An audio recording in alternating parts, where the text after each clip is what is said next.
जो होता है वो हमेशा ग्रेस है, यानी कि वो प्रसाद है, वो प्रयास से नहीं होता, होता हमेशा निष्प्रयास से है। ये सत्य है, वो ग्रेस है। लेकिन प्रयास करवाना पड़ता है इसलिए क्योंकि लोगों की प्रयास की प्रवृत्ति है, उनको इतना समझना है कि हमारे प्रयास से नहीं होगा। लेकिन ये बात कितनों की समझ में आती है कि हमारे प्रयास से नहीं होगा, तो इसके लिए पहले प्रयास करो।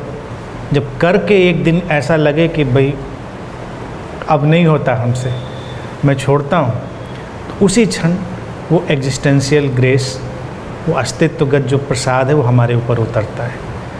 प्रयास तो बाधा बनते ही हैं। अब जैसे किसी से कहा जाए कि अपने स्व को जानो, अपने आत्म को जानो, तो जानने की कोशिश करने लगता है। क्या कोशिश करेगा जानने की? क्योंकि वो तो जाना जनाया है, वो तो है ही अंदर। माइंड को डिज़ोल्व करो, माइंड के बाहर जाओ, फिर वही माइंड को डिज़ोल्व करने की कोशिश करता है, यानी कि अपने ही जूते के फीते पकड़ के अपने को उठाने की कोशिश। माइंड अपने को ही डिज़ोल्व करे तो वो वही कंडीशन है कि अपने को उठाओ तो अपने फीते पकड़ के उठाने लगो तो कुछ नहीं होगा।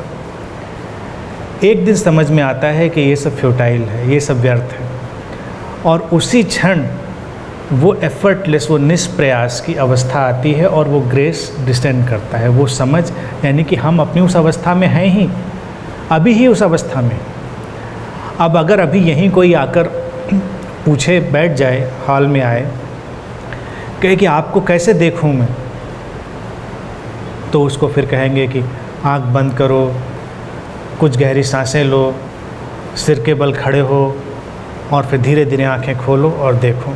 फिर वो कहेगा हाँ अब दिख रहा है, लेकिन दिख तो उसको पहले भी रहा था।